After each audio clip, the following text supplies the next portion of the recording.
Good morning, and please let me know if you can hear me. Good morning, Chair. We can hear you, but not so loud and clear. Okay. That is Yeah, much better now.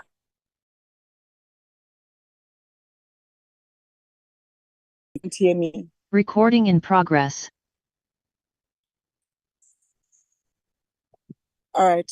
Good morning, honorable members and colleagues. Thank you very much for availing yourselves this morning for our meeting. We were supposed to meet as a portfolio committee, or we are meeting as a portfolio committee 2 weeks after we had met with NSFAS to give us an update on a number of matters, including the new direct payment system, which has had many concerns relating to it. This has also included the many appeals and queries that have not been responded to. It included the accommodation, accreditation, and issues relating to accommodation. And that's just to mention but a few. NSFAS was not able to adequately respond to us on that day. And because there was a lot that we had spoken to regarding, a proper plan on how to work towards remedying these matters, we gave them 2 weeks to come back to us. And this was resolved in the committee meeting. We have since, honorable members, received a number of letters from the minister as well as NSFAS.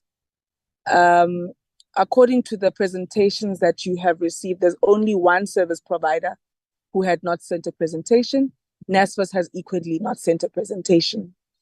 On Monday morning, we received a letter from NSFAS indicating that they are unable to attend the portfolio committee. And I believe, Anela, you've sent these letters to members asking for a postponement into mid-October. In the evening, we then received a letter from the minister asking for a postponement to the meeting as well.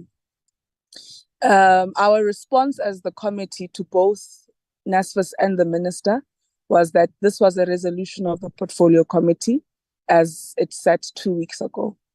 And so we would have to continue with the meeting. NSFAS at some point indicated that they would come and so withdrew their letter indicating their unavailability. Only to later on, or today, what's today? Wednesday. Yesterday, again send a letter saying that they are not available. So essentially, we've received 3 forms of communique from NSFAS saying they're not coming, saying they would prefer not to come, or that they are requesting postponement, and then withdrawing the postponement, and then saying requesting postponement again. And then we've received the one letter from the minister asking for postponement so that they can come to the committee with a comprehensive response in mid-October. That is the request that has come forth to the committee. I would like to input this information to members to discuss. The 3, Anela, you'll indicate to me which ones are here, but we received 3 presentations. There was one service provider who had indicated that, or had written to the committee appealing or requesting the committee for an audience so that they can clarify many of the concerns that, however, when that letter came, the committee had already said that we would call in all the service providers with NSFAS so that we can stop this he said, she said, broken telephone, sort of reality that is being faced in this whole new direct payment system saga. I don't want to say saga, but yeah, so just to be able to play our role more effectively in giving advice and closing or filling the gaps, we said everyone must come. So by the time that request had come from one of the service providers, we had already resolved as a committee that we would call in all service providers. It would not have been right of us to only, we are concerned about the state of the new direct payment system. So members, this is the information that I'm sharing with you this morning. Perhaps you're wondering why I did not just send this information yesterday and just should have postponed the meeting. But I felt it was important that this matter be discussed because it is concerning. And I felt it was important for purposes of transparency as well that this is engaged in the committee. The decision to have the meeting was made in the committee, and so a way forward should be taken in the committee. I want to apologize for the sounds in the background. I am working from a location that is outside of Gauteng. Honorable Boshoff would be happy to hear that I am at my grandparents' farm, in fact, working from there today. So, yeah, I'm not alone. There's a lot of activities like cows and chickens around me. Yeah, I want to apologize for that as honorable members. And I would like to then open the floor to members to engage on this. I personally am very concerned, and I think we are all concerned with what is happening at NSFAS. And we had, I think, been very considerate to NSFAS to say, actually, let's give you time to go and properly think about what you're going to say and how you're going to respond, because often the responses we get are not, they don't inspire confidence, and we've just been in a vicious cycle of continuously interacting with NSFAS. So I'd like to then open the floor to members for your comments on this particular matter. Can I see hands, please? Right, I note Honorable Chachao, I note Honorable King. I will then take other members as the engagements go. Honorable Sibia, Honorable Boshoff, Honorable Pillay, Honorable Litsia. Honorable Chachao. Thank you, Chairperson. Good morning to you. Good morning, all colleagues. I had indicated in our committee WhatsApp communication platform that I will to be switching on my video. Look, I think you know by now that I've always stressed in this committee that we are not a spaza shop. And every time I say it, it almost sounds as if I'm trying to be dramatic or I'm trying to crack a joke. But I think this has to be understood that we as a committee do not run our committee as a happy-go-lucky station for people to come and go as they please without taking the work that we do seriously. And not only the work that we do as this committee, but the people of South Africa and the students, millions of students that depend on NSFAS to get their education and further their lives and dreams altogether. We have been more than cute with NSFAS and the department itself. The minister himself has never rated this committee. If he's not here, he's not here. He comes and goes as he pleases. He doesn't take the deliberations of this committee seriously. Quite frankly,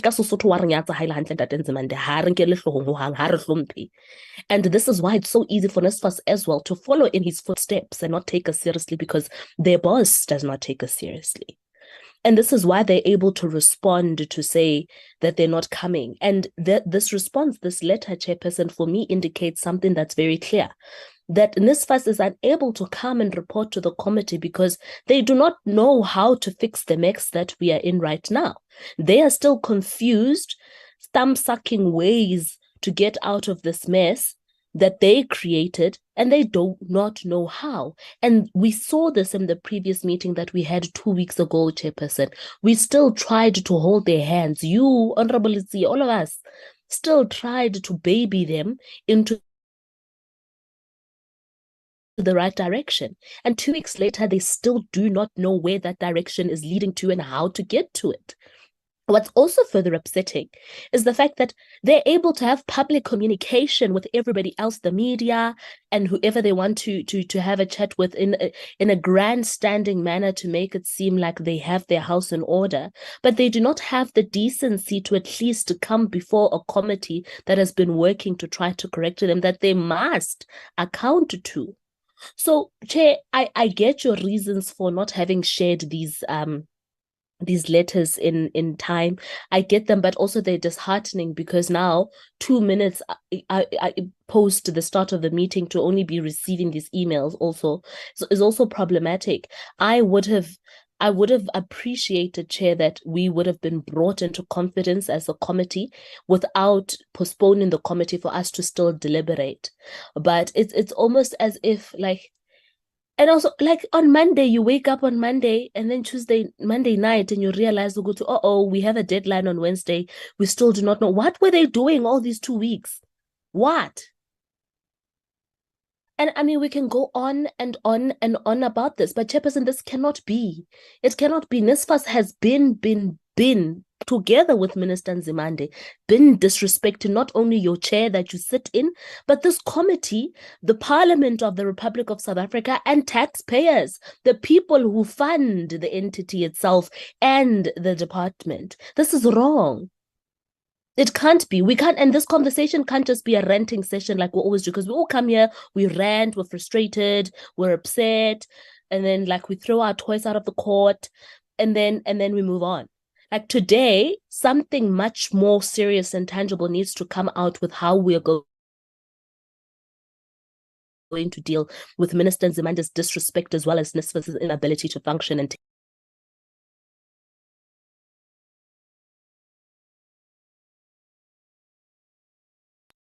Chair, I'm done. Thank you. I don't know if I was inaudible all along.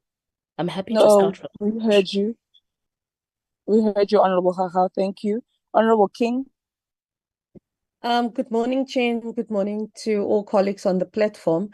Chairperson, I share the same frustration that we have given NSFAS 2 weeks to deal with all our questions that we put before them. We weren't asking that they create a magic silver bullet to fix all the problems overnight. We were just wanting to find out at least what progress has been done.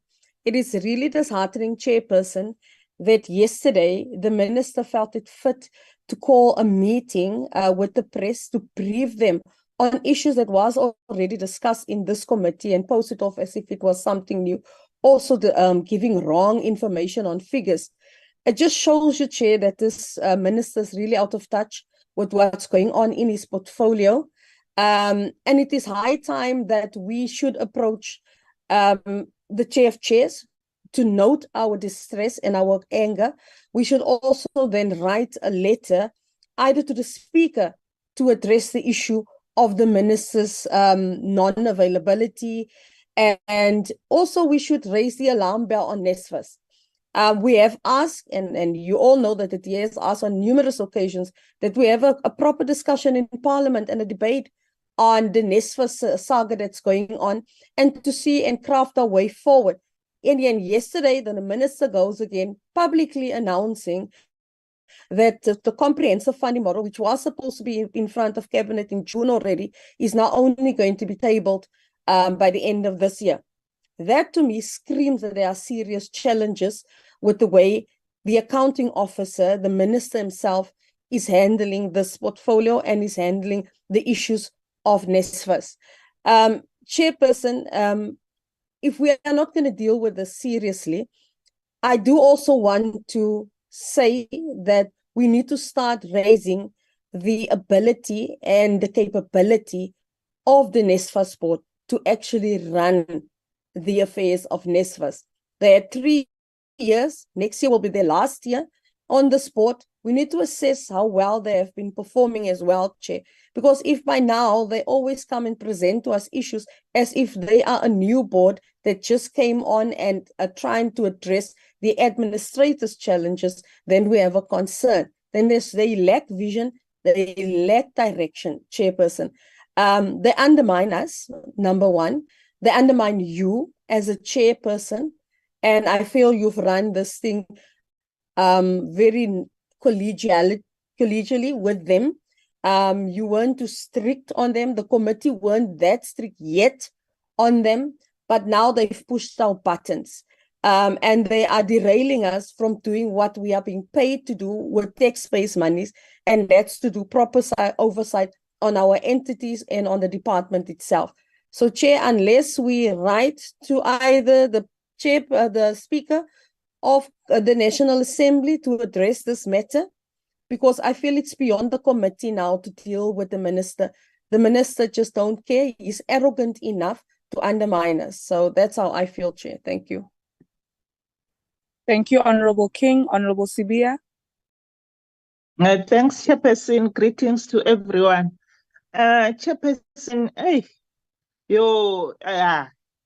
it means there are serious problems there in NSFAS. But they're supposed to tell you, Chair, even last week, that it's impossible to have a meeting this week. So if they are not ready to come in front of us, it means the house is still dirty. We don't want a dirty house. They must clean a house. What we are waiting from them is a turnaround strategy. We are waiting for a turnaround strategy. Before we go ahead, as Honorable King said, that we must forward this issue to the House. No, let's wait for a turnaround strategy. Ukuthi ithini turnaround strategy. Then we will take the things forward. But if they are not yet fixed, their things, okay, we house they mustn't come to us, but they're supposed to tell us in time. So we will wait their turnaround strategy. Thanks, Chairperson. Thanks, Mam Sibia. Honorable Boshoff.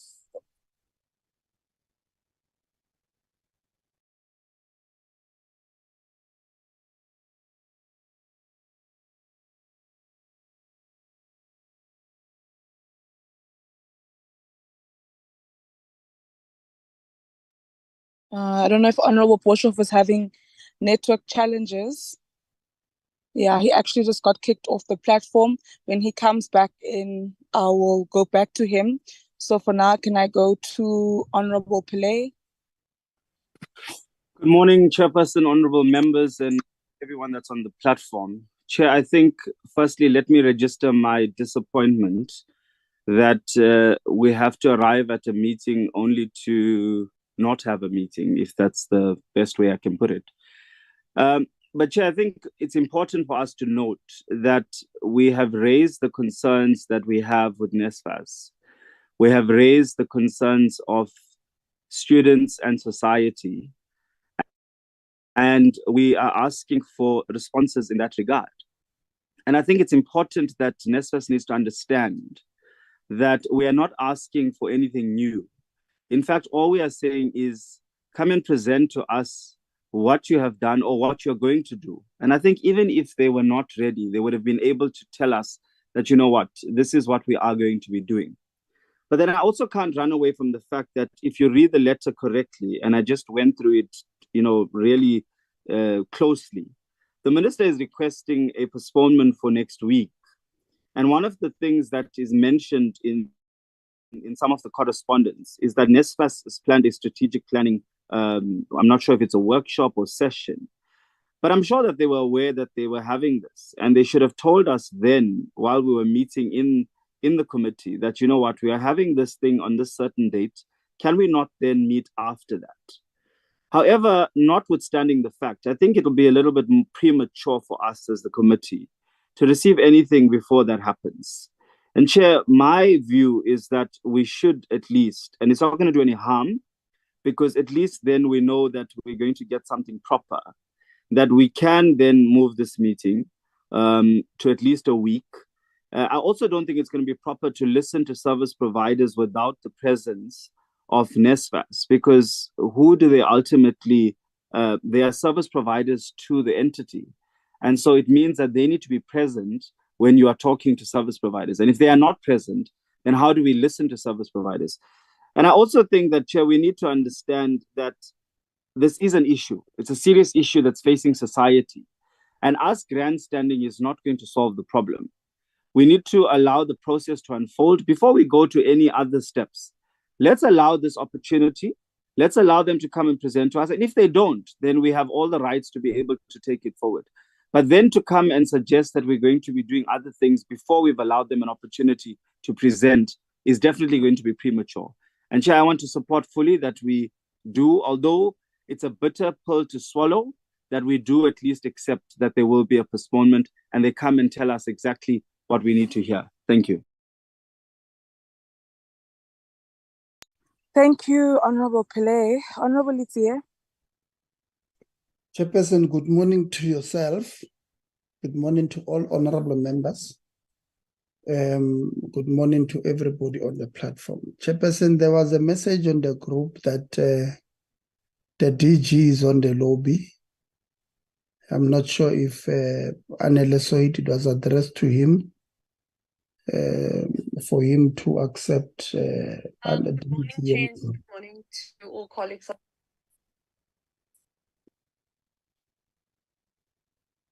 Okay, can I continue, Chair? You may. I think there was someone's device that was open. Yeah, that's Honorable Khachao. So I was saying, Chair, that there's a message on the group that the DG is on the lobby waiting to be accepted. I'm not sure if Anele has seen it and have accepted them on the platform. It would have been nice if they would have been on the platform to listen to everybody.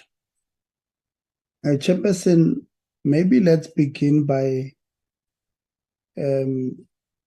saying that the issues at NSFAS are very concerning. They are concerning because, and we continue to say this all the time, that every day that passes without NSFAS resolving issues affecting students is a day too long, because our students at universities and TVETs, if their queries are not resolved, if their allowances have not been paid, their appeals have not been resolved, it's a day too long. It's a day too long that drives them towards mental collapse for the students. Many of them have applied to NSFAS because they don't have any other means for them to get food, to get accommodation, transport, and all of that. So we must point out that we're very disappointed that even today, again, Chair, we still have appeals from February that has not been resolved. When we met NSFAS 2 weeks ago, we made this point that many of these kids, many of these students who are females go to an extent of even dating sugar daddies just for them to have a meal. It can be correct when this government has put 47 billion aside to deal with those social ills, to support the students. And therefore, we're disappointed that NSFAS is not here today. We read the letters, gave us the briefs of the letters that they've sent, them asking for postponement, their withdrawal of the letter, them withdrawing the withdrawal, and all of that. At the end of the day, we don't have NSFAS here. We don't have the ministry. And I hope the department has been accepted in the meeting, because we're told they're on the lobby. It's very, very concerning. When we met with them 2 weeks back, we said to them, let them come back in 2 weeks. In 2 weeks, they must respond to all the questions that were asked. They then said that they are going to also present a turnaround strategy to us. It was in that meeting 2 weeks ago. We are told they are not here because one of their reasons is that they want to brief the shareholder, who's the minister, on the turnaround strategy before they present it to us.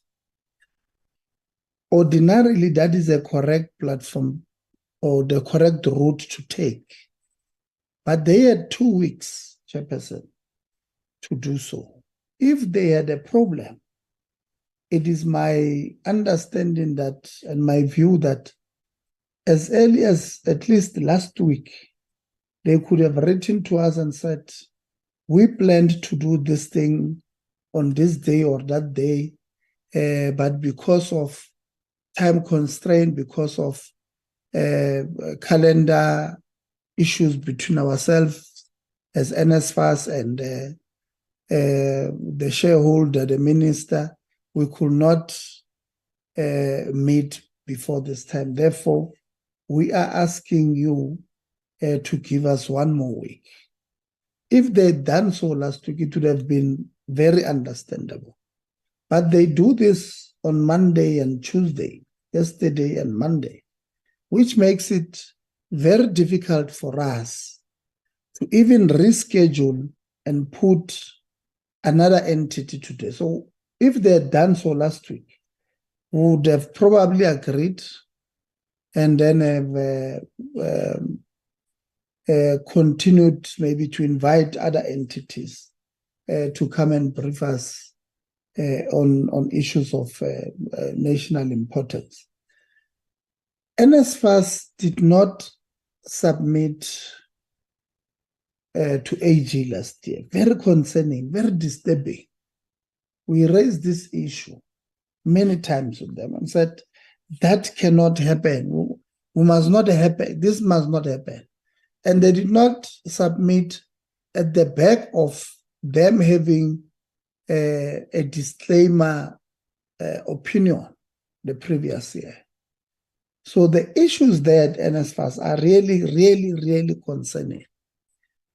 So you know why I'm troubled, Chairperson, because I know what does it mean when you are not doing what you are supposed to do, which is to deliver services to the students. I'm sure many of them are depressed. They need mental illness assistance. So we don't want to take these things lightly. I want to propose, Chair, that let's write, because Parliament is rising on Friday, let's write to the Speaker and ask for a special dispensation to hold this meeting next week, Wednesday. We can even do it Tuesday, whatever day that will all be available.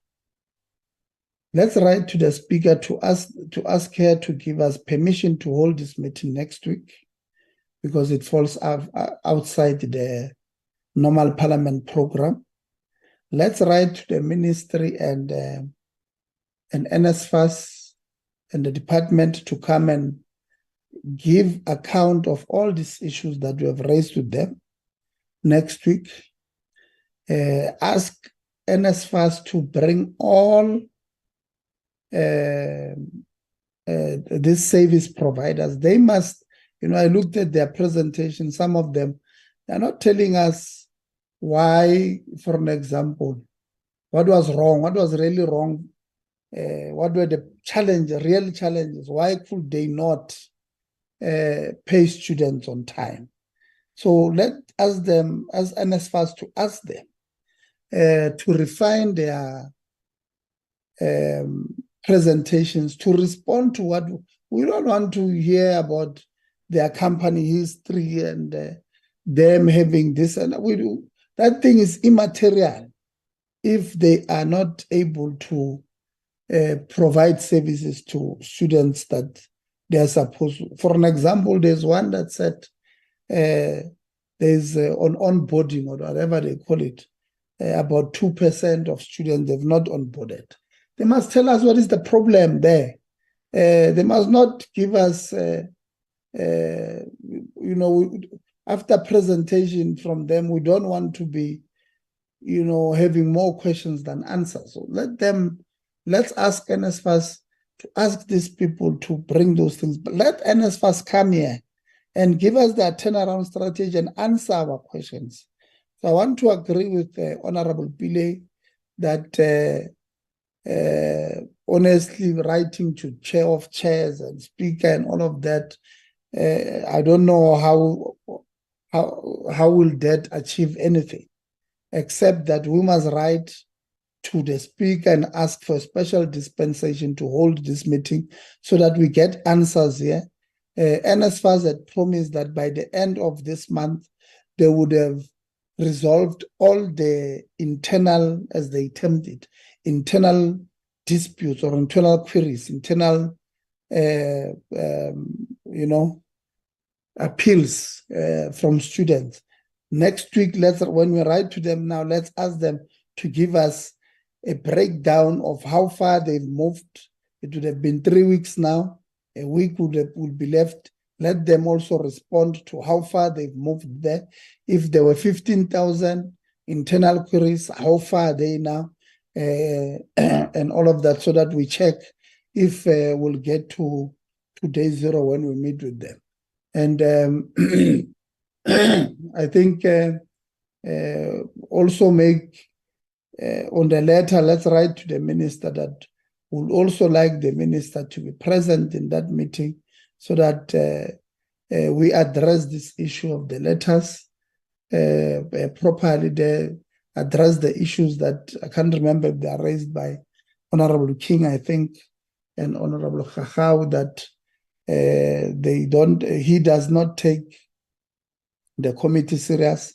Let's get to the bottom of that in the meeting. So I'm supporting the proposal by Honorable Pillay that next week let's have this meeting. Let's ask the speaker to give us that special dispensation to have this meeting. And I think that is what Chair I would like to propose and second. Thank you. Thank you, Honorable Itie. Honorable Ngobo.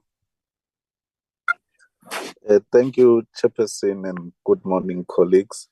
Chairperson, I've been covered by colleagues, and I also think that the conduct of NSFAS is unacceptable, and they are just disrespecting the committee and even making it difficult for us as members of Parliament to do our job. But Chairperson, I also think that we must take action steps to send a clear message to NSFAS and the Minister that this committee will not tolerate disrespect. And I fully support the action steps that Honorable King suggested that we take, which includes writing to either the Chair of Chairs or the Speaker regarding the conduct of both the Minister and NSFAS. We simply cannot carry on like this. And if we are to do our job properly and address the concerns that many students have across the country, then we must do something that is going to send a strong message to NSFAS that we're not going to tolerate disrespect. Thanks, Chairperson. Thank you, Honorable Ngobo. Honorable Mananiso. Thank you, Chairperson. Let me start by greeting honorable members on the platform and our supporting staff and those who have joined us today.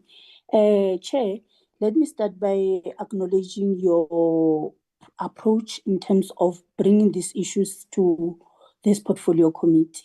indeed, one must say that it really shows that you are transparent. And I think I want to start there, that this is the right platform to actually bring those letters here so that everybody who was interested to join this particular meeting and as well here in terms of what would be the deliberations would know in terms of why would this meeting not sit. I think it is fair enough for you to bring this particular correspondence here. But again, I think one would want to raise the issue of the timing of these letters, to say indeed, as Honorable Litsie could have said, that it was better off if we could have got this particular correspondence last week, so that at least we check what is it that we can do with this particular time scheduled for this session in terms of bringing other entities. Because in this department, we've got entities that we know that their service affects the poor at most. And indeed, one day it's too many for issues that we are dealing with in this particular department. So I want to discourage all entities that actually comes before us to say whatever that we are experiencing here today. Nobody must even try to do it, because indeed it really shows that some of the issues are not taken serious by those who are assigned to execute those particular mandate. However, Chair, I think one would want to align herself with the input from Honorable Pillay to say, let us, we are actually accepting this particular letters on the basis that there's a request by the minister that at least next week they would be ready to come before us and come to account on issues that we requested them to account on. To say October, it's too late. And I mean, we cannot accept that one of NSFAS, that we must give them up until October. So we would, I would want to agree with Pili to say, let us make sure that next week we apply for, actually this week we apply for next week for our PC to sit on those specific issues. And I want to agree with Pili to say, yes, indeed, we cannot meet with service providers without NSFAS, because the reason why we are in this particular meeting is to ensure that we deal with this issue of this one said, this one, we wanted to actually deal and close this chapter of the payment system so that we know in terms of where are we going as the portfolio committee on accountability and oversight. So indeed, we cannot engage service providers without NSFAS be here. So, and I want to agree on the issue of comrade to say what we need to get from them is updated version from today moving to next week, to say what is it that they did in terms of that they would be doing in terms of those pending cases of appeals and issues that are pending in terms of the payment, so that at least we are able to gauge that indeed this particular service providers and as well NSFAS, they are doing their work as supposed to. With regards to issue of the minister attendance, I think we indeed the concern is legit that he must improve in terms of attending this particular portfolio committee, noting the fact that when he's not present, he would then submit the apology like any other person of this portfolio committee. So we need to note that as well, but say to him, he must improve. And I hope that as I conclude, Chairperson, next week as we'll be deliberating, he must be present and take us in confidence in terms of what is it that he did as the minister with regards to issues that we wanted to deal with. And lastly, Chair, on the issue of the press briefing, I think would be unfair if we would want the department not to do their work, as we have encouraged them to communicate as it when there's a need to communicate on critical issues. However, I want to remind the department that we said as they are communicating, they must actually brief the PC or give us whatever that they are giving to the public before they give to the public, as we are doing the oversight and accountability to them. That's what I think that we need to just remind the department on. But them doing their work in terms of strengthening communication, they must continue doing that. Thank you.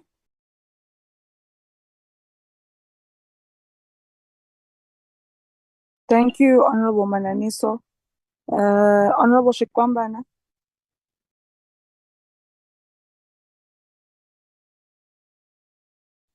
Thank you, Chair. Can you hear me, Chair? Yes, we can.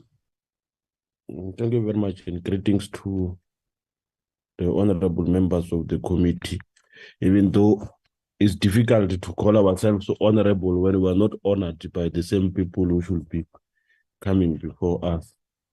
Let me also put it clear that the manner in which the minister and NSFAS are treating this issue, it creates a lot of or one may have a lot of questions behind as to what is that they know that we do not know. And they came 2 weeks back, NSFAS presented and trying to look very organized and trying to look as if they know what they are doing in that entity. And after that, we then gave them questions and they couldn't answer to those questions, but we gave them at least 2 weeks to come back to us and respond at least to some of those questions that we have actually gave NSFAS. Here is 2 weeks' time. They are not available to come before us. It's not necessarily that they are disrespecting the committee itself. They are disrespecting the public, because this matter is of a public interest, because we are dealing with issues that affect the students, whom even today as we speak, they don't have food, they don't have book allowances, they don't have accommodation, and ultimately their fees won't be paid at the end of the academic year, which is going to affect them even more. So I don't know these NSFAS, what is that they are doing there in that office? Maybe they are trying to still want to find a way of covering up themselves when they come with that turnaround strategy, which they promised that they are still going to present it before us. So, but these NSFAS, their behavior is not actually a foreign behavior. They always do these things. And they do these things because they know they've got the support of the minister. And yesterday, the minister going to public and say, there's no crisis in NSFAS. And then it speaks volume. The minister goes and say, there's no crisis in NSFAS. Here, we met NSFAS 2 weeks back. We have identified problems within NSFAS, and we are saying to NSFAS, they must respond to us. And today, NSFAS comes to us and say they are not available. And it's not them who are not available alone. Even the minister himself is not available. So Blade is tired, and Blade doesn't take this committee serious. And Blade, I think, is involved in these things of NSFAS and direct payments, that which affects majority of our students, that it have a lot of faults, that there's corruption in it, there's high or there's a too much smell of corruption in this direct payment. And I begin to believe that the minister somehow might be directly involved into these things, because when there's crisis, a minister comes publicly and say to people, there's no problem in NSFAS. On the basis that as an alleged corrupt CEO is being taken into processes, and then now the minister will come and tell us that no, there's no problem in NSFAS. So when we say we're going to force them to come to us, I hear honorable members that are saying let's force them and let's force these people to come to us next week. They will come to us next week and then and give whatever they're going to give to us. But now I still move that if these people account to this committee should have power somehow to deal with these people if we feel like we are disrespected. Okay, they will come next week and present and go, but they've disrespected us this week. I slept yesterday prepared knowing that I'm going to have a meeting today. And I wake up today, I'm told that there's no meeting. I should have done something. I should have went to organizational work. I should have went to something productive. But I prioritize this meeting because it's one of the important things. It's one of the important meetings that I should form part of it and make sure that we work for our people. We work for our students who cannot represent themselves here. It's us who represent them here. And when we arrive here, we are told there are some entities that are not coming. Minister is not coming. Then what must happen? Then what must happen? It's not late for Blade to tell us that he doesn't want this ministry anymore. And then we see how do we do these things. But because you are going to protect each other there as comrades, this is what comradeship is giving us now. A man does not want to come before us. And he even goes out publicly and says, protect openly an entity that is going under serious problems. And we're going to relax and say there's nothing. So calling Blade to come next week and calling NSFAS to come next, fine, let's do it. But what is going to happen to them for having disrespected us and the nation and the public at large like this? Students are waiting there. They want to know what is happening with their money since from February up until to date. They haven't received. What they hear in public said by the ministry is that there's no problem in NSFAS. It means they are not going to receive their money because there's no problem in NSFAS. So it's very worrisome, a chairperson.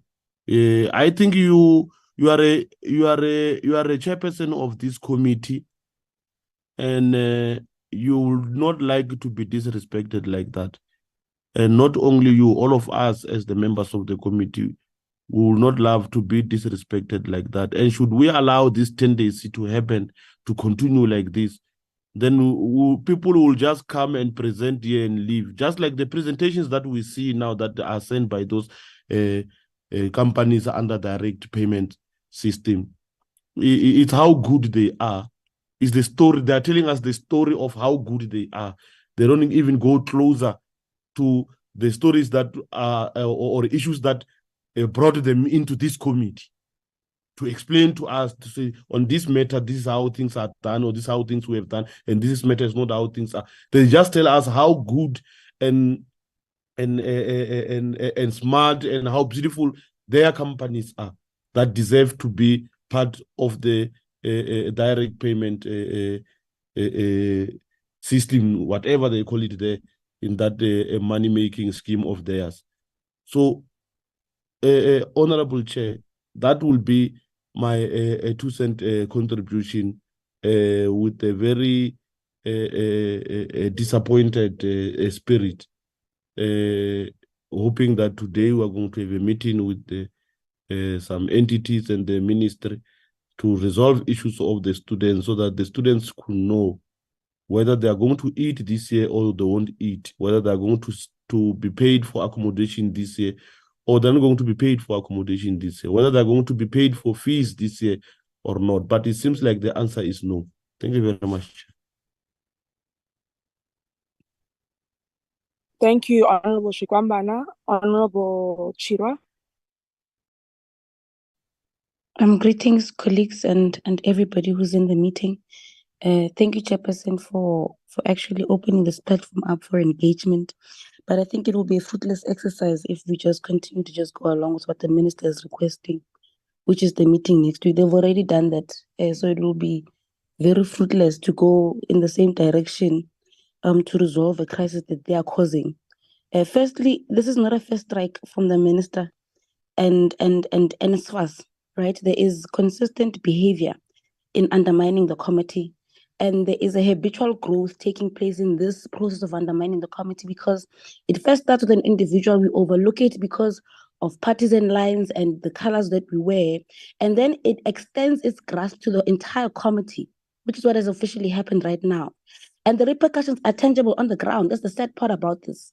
The repercussions are tangible on the ground. And this committee must overtly choose if they're on the side of the minister or on the side of the students. And if this committee is on the side of the minister, then the rest of us who don't agree with that particular position will have to take individual and caucus-based steps to address this particular thing. Like what is being suggested with writing to the chair of chairs, it can still be done outside of the jurisdiction of the committee. The priority, or rather the preference, would be that as a committee we're able to be united, because in as much as we like to run away from this particular fact, it remains we are part and parcel of the failure of the department, of the minister, and of the entities, because we are entrusted with holding the executive accountable, and that is what we took oaths to do. And if we can't do it with a simple meeting, and this is not just a simple thing, because it's consistent behavior. Iminister iyakwazi ukuphuma kuma-meeting wethu sihlezi naye silinda ama-answer kuye, iyakwazi ukungaveli kuma-meeting, iyakwazi ukuzenzela in this particular committee. And this is not happening in other committees, just by the way, because we also sit in other committees. These things are not these are not normal things or common things that should be exempted because of loyalty and allegiance. It can't be. There must be steps to be taken against the minister and NSFAS, especially because they had the audacity, and I think it's important that members keep speaking about this because it's very pivotal. They had the audacity that izolo, they called a presser the day before they were supposed to press us with information. They decided to do a PR exercise and inform the nation and inform the country and the people who are relying on their answers that there is no crisis at NSFAS. And secondly, that NSFAS must be protected. Protected from who? That NSFAS must not be abused. But who is being abused in this whole process regarding NSFAS? It's everybody except NSFAS and except the minister. There's a few months left into this sixth administration. And we can't fail on these last things. Like, we can't just get things not being done just because of loyalty. And I really, really wish that as a committee, we would see this thing as a jurisdiction, as something, as an indication of our own personal failures as well. That if a minister is not able to do this in a different committee, but they're able to do this in this particular committee, then it speaks volumes on us as a committee, especially because this committee is filled with young people. It speaks more volumes on us than it does on the minister and the entity, because they are able to protect one another, and yet we are not able to protect and keep the integrity of this particular committee. Because the chair of chairs, there won't be any political implication. It will just be a bearing on the fact that this particular committee cannot lose its integrity because of the behavior and the conduct of the minister. We cannot afford to have a higher education committee being a toothless committee. We cannot afford to have members of this committee, the chairperson of this committee, being toothless individuals in contributing to holding the executive, and in particular, the Minister of Higher Education and NSFAS accountable.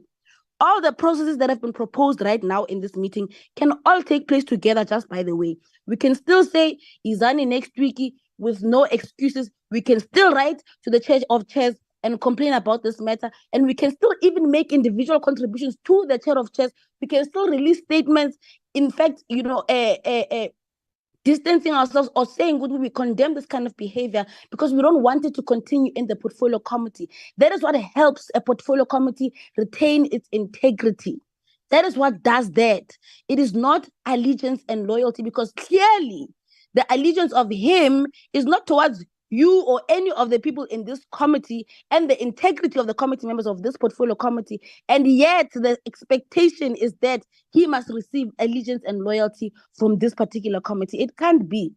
People are allegiance, you are being robbed, and in the same process, you are losing your own personal integrities, you're losing your own personal contributions, and what you can do to holding the minister accountable, while he loses nothing. He is able to protect his people. He is able to say next week and Nakon Australia the night before. That is absolutely disrespectful. Absolutely disrespectful. At least loyalty and allegiance.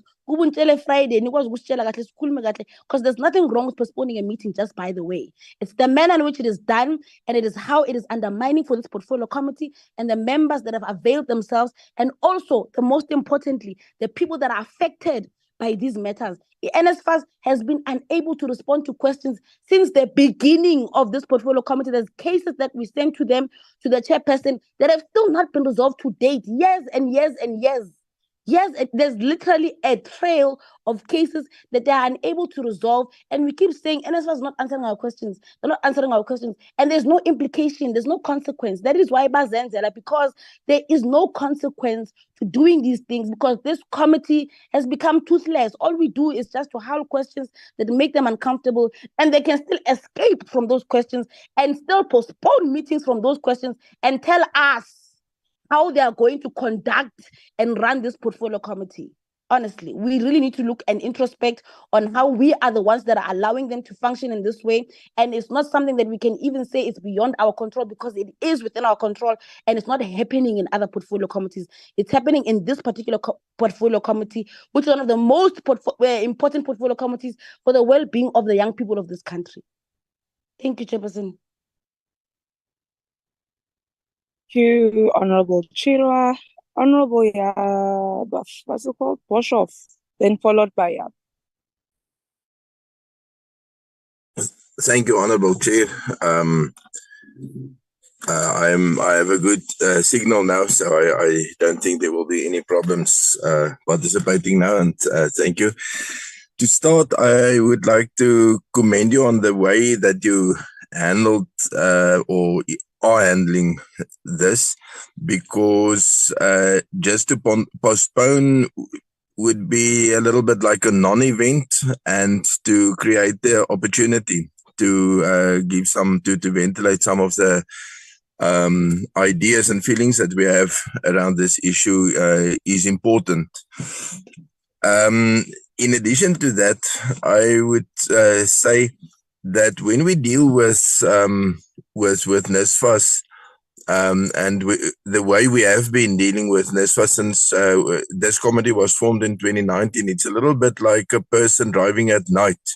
You have your lights just on a specific part, just about the current crisis or what's happening now.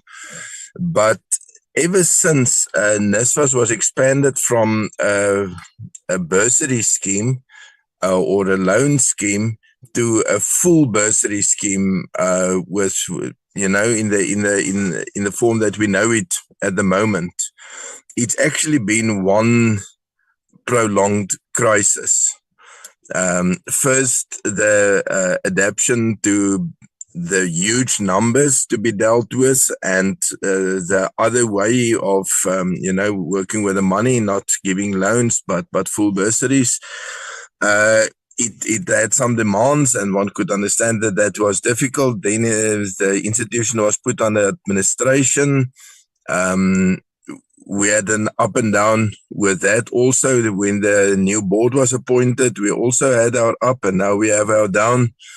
So it's a true roller coaster spanning over several years.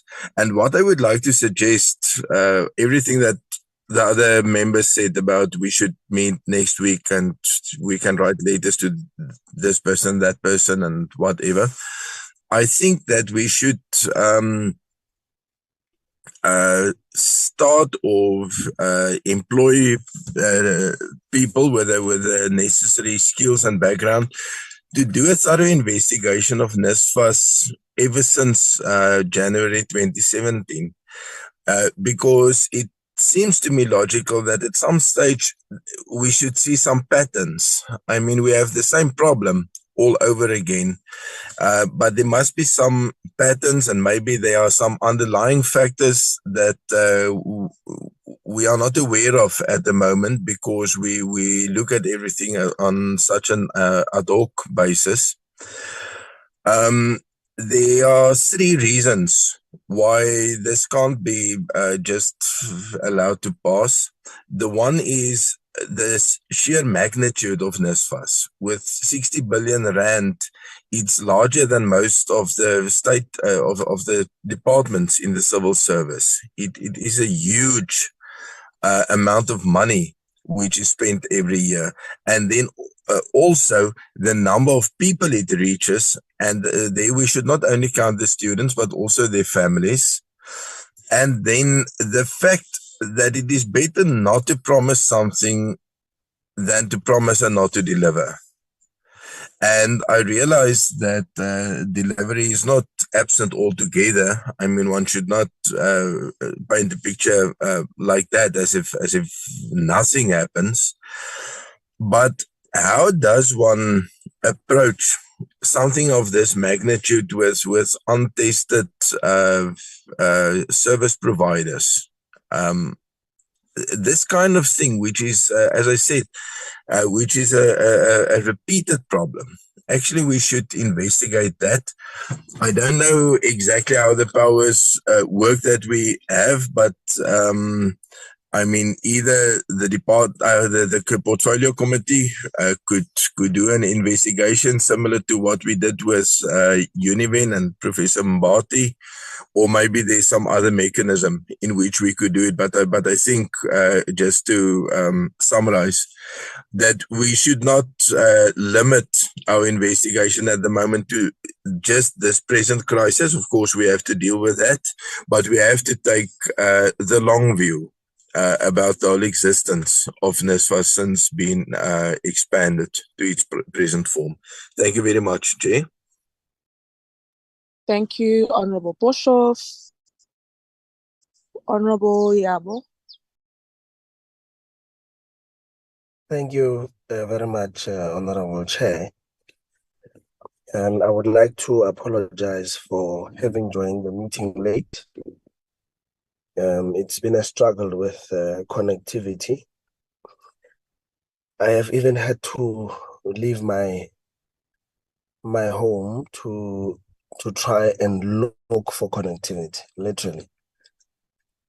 And so, having said that, I would have missed a significant part of the proceedings of the meeting, Chair.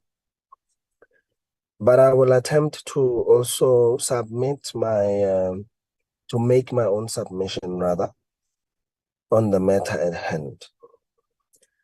And before I proceed, Chair, I think it is in the nature of this committee that when members speak, out of common courtesy, we do not raise points of order on each other. But I want to reflect on this particular issue first, having not raised a hand to raise a point of order when Honorable Shukwambana and Honorable Naledi were speaking, that there are rules to engagement of committees similar to rules that govern the House. And I want to speak to Rule 85 of the joint rules of the House, that no member may impute improper motives to any other member or cast personal reflections upon a member's integrity or dignity or verbally abuse a member in any other way. And this is 85.1. 85.2, a member who wishes to bring any improper or unethical conduct on the part of another member to the attention of the House may do so only by way of a separate substantive motion comprising a clearly formulated and properly substantiated charge that, in the opinion of the Speaker, prima facie warrants consideration by the House. I raise this rule, Chair, because consistently I've heard that the minister is being impugned with having a hand potentially corruptly in the NSFAS saga. And I would think we are still subject to the rules of Parliament. We should not be wanton in our speaking. Being in portfolio committee meetings does not exonerate us of the rules of Parliament.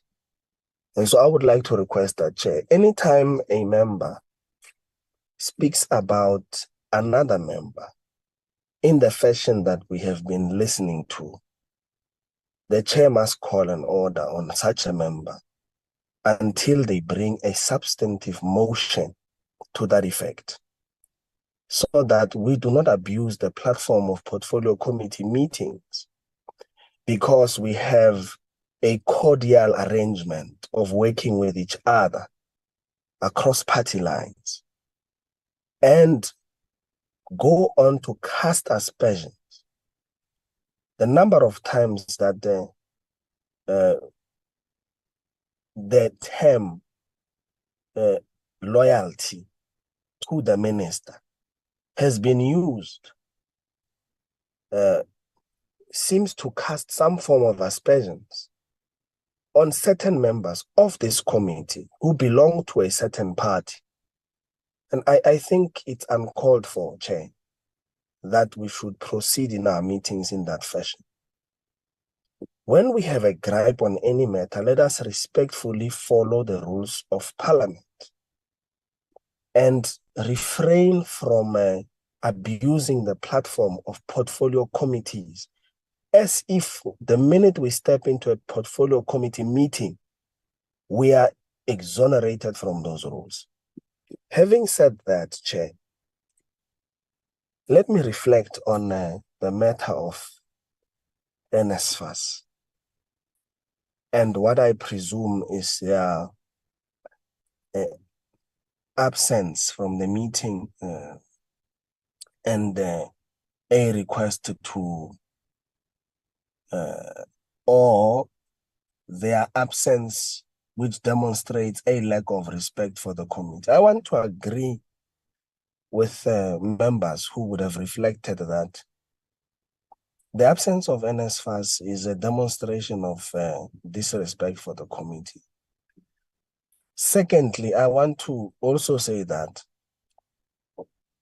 NSFAS has been a part of a series of meetings, and not just on this particular matter that is before us, Chair. It has been a part of our oversight. We have seen NSFAS go through phases of being under administration, go from administration to having a board appointed, new executive management appointed as well. We would have thought that things will get better. And I want to also say, in the same vein, I agree with Honorable Boshoff, who says we must not paint a picture that all is dysfunctional and there is nothing happening at all. There are students who are getting their allowances. There are students who are getting disbursements from NSFAS. But we are using the principle that an injury to one is an injury to all. As long as you have a specific number of students who do not get these disbursements or who still suffer what we term defunding, when they would have been approved, they would have started receiving their disbursements, and then all of a sudden they are no longer receiving those things, then the concern is ours to handle. But of course, because we have the three arms of the state, with the doctrine of the separation of powers, we would like to see the executive play its role in ensuring that its entities deliver on their mandate, and they deliver on time, and they deliver within budget. With having said that, the role of Parliament then is an after-the-fact role, although we have redefined it ourselves, which is still under a lot of argument by others of our peers, who are our peers, that we are now almost using what we have termed the what soccer uses now, that we are playing referee and using a method that is akin to the technology they use in soccer. Lydia will remind me of the term. But we also have a responsibility to ensure that while we do not encroach on the work of the executive, we are able to get timeous updates on what is happening, so that we do not get to be seen as a parliament that is inactive, similar to what the Zondo Commission would have said. Where was Parliament when all these things were happening?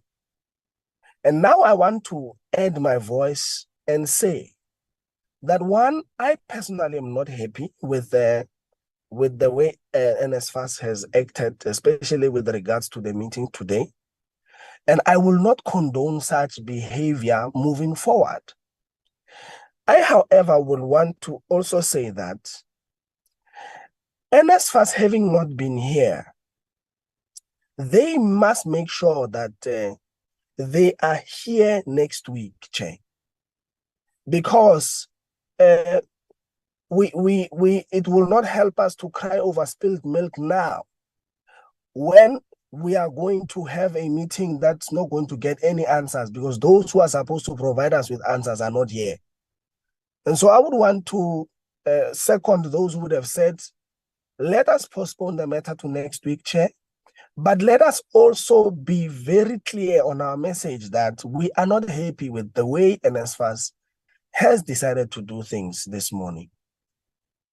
And Chair, they must not make it a habit. They must not make it a habit. We will not take kindly to it, and we will definitely not be accepting any of such a behavior moving forward. Thank you very much, Chair. Thank you very much, Honorable Yabo, and to all honorable members. Anela, can you indicate to me which of the service providers were on the platform?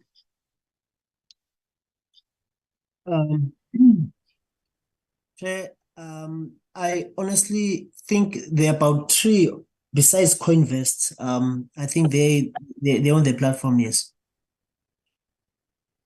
So is Coinvest on the platform or not on the platform?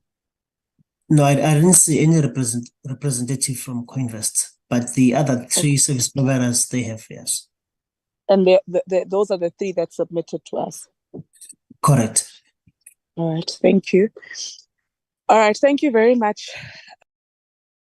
Thank you very much, Anela. Thank you very much to all honorable members. I've listened to a lot of what members have said, and I'm glad that Honorable Yabo mentioned the matter around substantiating the things that we say and following due process as per the rules of Parliament. It would be very sad to see a day where we create a culture of mistrust and all sorts of things in this committee. I think we've worked very well together, particularly members who are always here. And so if we want to say or cast any aspersions or we have any allegations towards the behavior of members, let us please have evidence of that, and let's follow the proper channels of Parliament in terms of that, particularly members of this committee. And I think I'm greatly covered by what Honorable Yabo said. I would need time to share with members how certain processes chairs follow to ensure that committees and the work that committees need to do is not hindered upon or hindered on.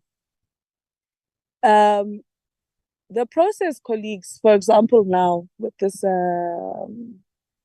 what you call it, with this case we're dealing with now, receiving a letter on Monday, we responded to say we don't accept your Chairperson, Chair, sorry, Chair. Honorable Mandaniso. Sorry, Chair, I think you left out Honorable Zondo. Oh, sorry, I actually didn't see that hand. Thanks, Honorable Mandaniso. Let me take Honorable Zondo, and then I'll go back to my closing remarks. Honorable Zondo. Ngiyathokoza Sihlalo. Angazi mhlawumbe into eleze ngiyisebenzisile Sihlalo uyenza ukuthi ngibuye ngingabonakali ngisho nasemhlanganweni. Chair, thanks to Honorable Mananiso for recognizing, reminding Chair that I have raised my hand. Greetings to all the colleagues and stakeholders that are present in the meeting. Mine was just small things because most of it has been said by the other colleagues. Chair, I think some other things give us a room to have attempts to be attempted to cast expectation when it's not necessary. In the house last week or last week,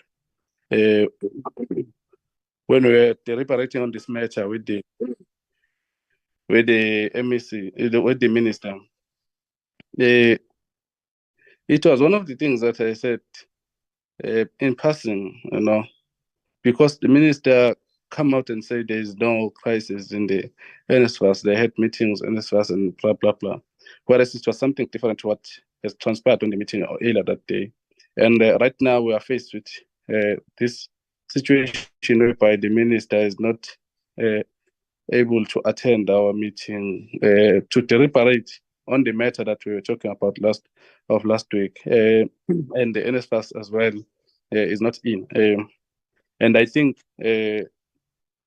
our colleagues are not taking this matter serious as it is, and the time is going. The damage that it can cause, sometimes we won't be able to cap it early as possible because this thing is spreading, and some other institutions are closed as we speak. They are learning online because students that they attempted to protect and ban infrastructure in those institutions. So I think we need to put down our foot on this matter. In fact, on NSFAS, that will go over even to minister to say, as the committee, we're not happy on how this matter is being handled. We're not happy with the way NSFAS handling this matter. And I think the minister have to hear our call when we're saying that there is a crisis in NSFAS, and that crisis needs an urgent attention and an urgent intervention so that our students can be able to finish this academic year and pass to their modules. So, but again, I think there are two suggestions in this house, in this committee chair. One saying is that we must be strong. We must condemn this behavior, and the other one saying that let's allow them to come next week. Then one will ask, what if? Then that question, what if? It won't take us anywhere, but at the end of the day, we are the members of this committee. We are thinking, we are seeing things. We've been here. We've been in the society. We've been in parliament. We've seen these things. So I think, Chair, we need to be strong. We need to stand together, even if it touches the people that we are close by. When something is not right, we have to say it's not right, and to be respected, you need to raise your argument, not to raise your voice, and to put your foot down when it's needed to do it rises to do that. So I think I'll support to say we need to take further steps if it happened that NSFAS doesn't pitch up or doesn't respond direct to question that we've asked to them, and they were not satisfied with what they're doing. With the minister, I think anyone can deal with him on a proper channel of the parliament in terms of what is happening and how he's handling this situation, because I think he's not taking serious. On a fair note, he's not taking serious. It would cause us to think that he's part of shenanigans that are happening in his past. And I think we don't have to go into that space for now until we get facts that will prove to say he has a thing to do with that. But what he's doing, it's attempting us to think of that. So I think, in fact, he needs to keep up, take these things serious because it touches lives. And we spoke about this strongly in many platforms to say this thing will cause a lot of chaos in this country and in institutions.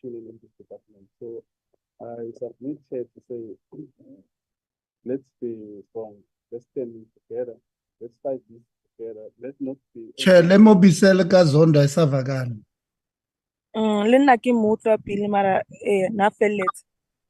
Yeah, it's the mo bisele. Ngiyaxolela Litshe, ngiyaxolela mfowethu. Thousands. Ngisengiqedile sihlalo inkinga ye-network on this side. Ngicabanga ukuthi iyona yethu singabuye ngingazwakali. But thank you, Chair. Honorable Zondo, and thank you again to all members. Obani la is it close to, or who is close to who? You know, those sort of comments, colleagues, they don't assist us because you are close to a person, because of loyalties, because of allegiances. Let's try and refrain from such language in the committee. But nonetheless, I want to acknowledge all the comments that members have shared with us. I think the frustration of members collectively is a shared one. But I want to say that in an instance like this, where we receive on a Monday a letter saying we're not coming, and then on the Tuesday the letter says no, then the response is on the Tuesday, no, we're going to come. Then later in the day you're told, no, we're not coming.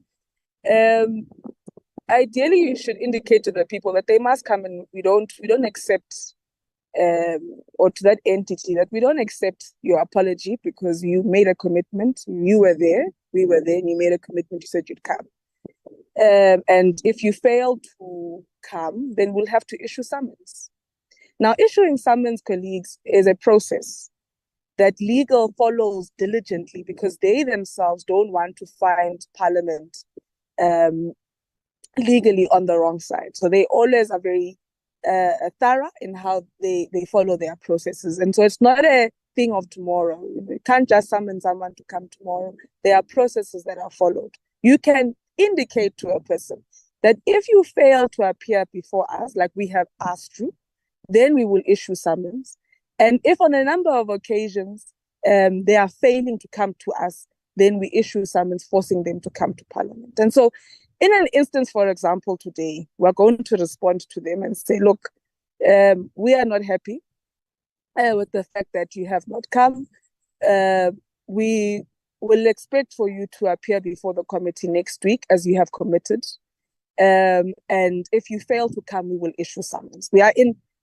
And then they don't come on Wednesday. Immediately after that meeting, or next week, colleagues, immediately after that meeting, we issue summons. And so those are the guidelines that we receive from Parliament, from Parliament's legal unit. We have a very close relationship with them, colleagues, in order for us to strengthen our capacity to do our oversight work as chairpersons on behalf of the committee. So we don't sit in a corner somewhere and think to ourselves, oh, actually, how can we, bite harder? How can we be strong, as others have said? No, colleagues, we are continuously engaging engaging the chair of chairs, engaging the speaker's office to say, these are the challenges that we are faced with as a committee. These are the challenges that the sector is being faced with, and that we as Parliament must have our finger on the pulse on, without, of course, overreach or mandate creep. But we need to, as Parliament, be able to account for the funds and the resources of this nation, those that we vote for on behalf of the people of this country, right? And so we are continuously in consultation with the chair of chairs office, and he's well aware of the fact that we have a challenge in terms of a breakdown or a disconnect in terms of the accountability ecosystem within the higher education sector. I don't think we have as great a challenge in the science and innovation sector, but definitely in the higher education and training sector, there is a breakdown in the accountability ecosystem, and we have indicated this to the chair of chairs. So I don't want us to create a picture or an image that we are a committee that's operating isolated from the chain of accountability within Parliament itself, right? So yes, colleagues, we can again indicate to the office of the chair of chairs that again we find ourselves in a situation like this, or to the speaker, but I don't want us to create a image that it will be a new intervention for us to engage those particular officers on our concerns around accountability or the lack thereof in this particular sector. I want to then emphasize that there is no one who is trying to treat these entities with kid gloves. I don't see a need or a reason why generally as a parliament and the august house that we are, that there should be a reason for us not to be collegial or diplomatic in the way in which we do our work.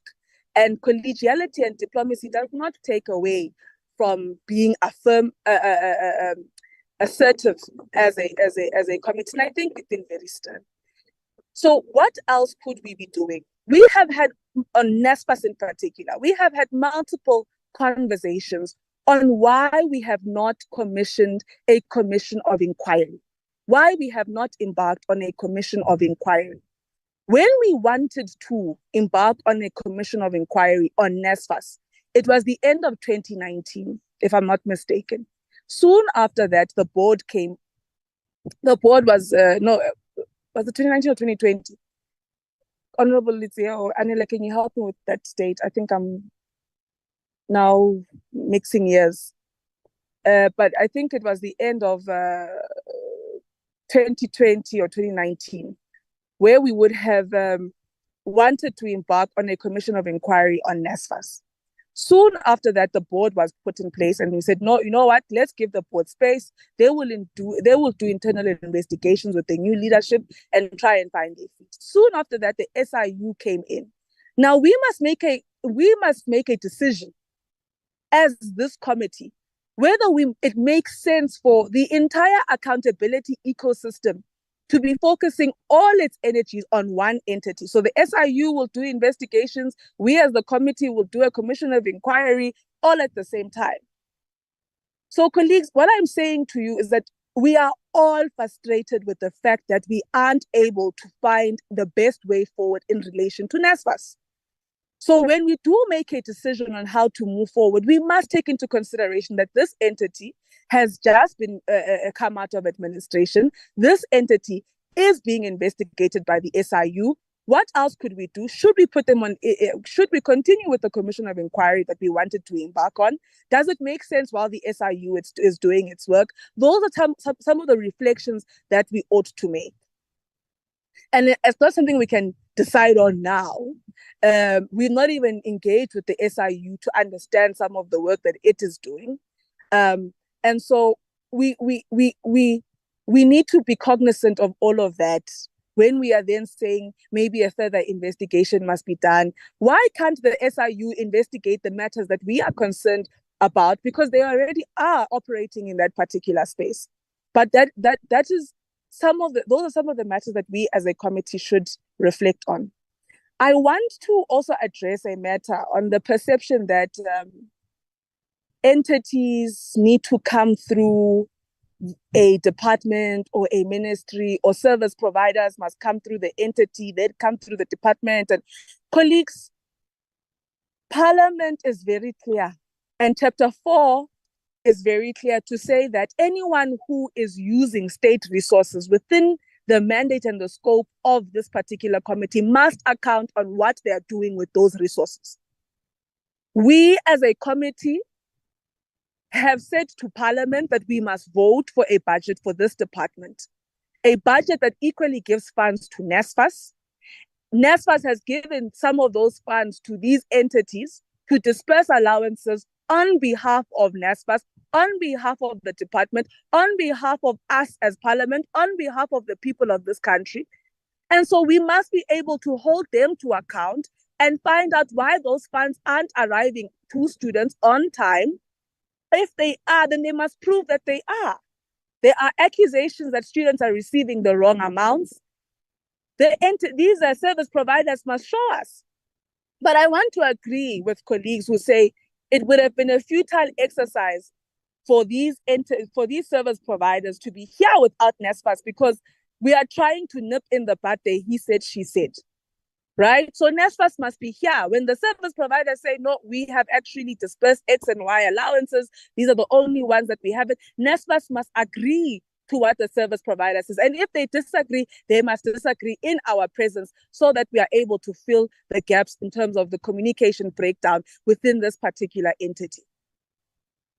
So on that basis, I want to agree with members who say that all of these parties, the department, NSFAS, and the service providers must all be in one meeting together, but nothing, according to the rules of Parliament, having consulted with legal, would have stopped us from engaging with anyone who is administrating funds on behalf of government, particularly because we as that committee are responsible for them. So colleagues, I want us to pave a way forward. I'm not going to speak to every matter that members raised. I think we all agree, we are all frustrated. And it has not been a secret that the accountability ecosystem of this sector is not where it ought to be. It's something we have even engaged with the Auditor General. So I'm not going to enter into all the points that have been raised. Just want to caution members that let's not accuse each other. If you're going to make an allegation, provide the evidence for it, substantiate on it. Let us make sure that Tina will send that letter out today. Yeah, we already indicated that we don't accept this apology, by the way. So we've already indicated that. They are aware of that. The department, I don't know, DG is in the meeting, advisors and, a whole lot of people are in this meeting. But we indicated yesterday that we do not accept this apology. But they are here. I don't know. It's confusing, but it's fine. We will continue to, again, reiterate the stance of the committee and make it very clear that failure to then appear to the committee on the date that they have committed to will leave us with no other option but to have them summoned to Parliament. And then on the issue of writing to Chair of Chairs, and yes, colleagues, Parliament is an open institution. If you want to write, but I want to confirm to colleagues that we are continuously engaging with all parties within Parliament, the institution of Parliament, to try and ensure that that our oversight role and responsibilities, that the functions of this committee are not hindered on. I want to then leave it at that for now. I don't think there's anything I'm leaving out. Just give me 1 second. I want to check my notes kindly. And yeah, colleagues, can we stop commenting on the chat? We don't usually do that in our meetings. So let's not do that. We've cautioned, stakeholders who come and they comment while we're in the meeting. I mean, I think when you think of it as a physical meeting, you wouldn't necessarily be always making comments. So let's try not to do that unless, for example, there's a matter that you need us to raise and we've not been able to acknowledge that that particular point. So please let's try and not do that. But I also want to say that Honorable Khakha says we must not run the committee like a spaza shop. Spaza shops have taken many children to school, children who have become leaders of industry. Spaza shops made sure that many families never slept hungry. And so I don't think the example of a spaza shop to try and indicate the disrespect that is posed towards members collectively is the best example, because we've really seen the great work that small businesses, spaza shop is a small business, the impact that they've had in many communities where many of us have come from. So let's refrain from also using that particular example. I think let's try another one. But your concerns, members, are truly noted, all of you. And please rest assured, there's no one who's less concerned. There's no one who's less frustrated. There's no one who is pivoting around party barevas or, I don't think it will assist the nation. And I think all of us, when we took that oath 4 years ago, we were very clear on who we want to serve.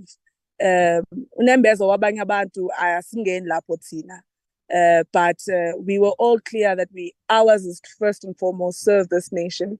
And that is why we rejected. We did not accept the apology that was sent to us. And that letter went out yesterday. But here we find ourselves. But, I think I've made it very clear that another letter will be going out to share the frustration, the disappointment from members, and to indicate that failure not to appear at this date that they have again committed to. I mean, the 2 weeks date was their commitment, you know. They were in the meeting, and so that will just only but lead us to having to summon them, and that's how we will move forward. So thank you very much, members, and I want to profusely apologize that you've had to spend your morning not being as constructive as you would have wanted to be. I mean, I think the time that we've used now, we could have used it engaging another entity. I think the time that we've used now, we would have rather have engaged the presentations themselves. And so I really want to apologize that it's really unfortunate that this is how we ought to be spending time that we do not have, because we all know that the 2 days we're given in a week to do our work is not sufficient. And it's worse now that the parliamentary program has been changed, so removing Fridays and setting Fridays for plenaries. It's made our work very difficult this term as a committee. So thank you very much. This meeting has come to an end.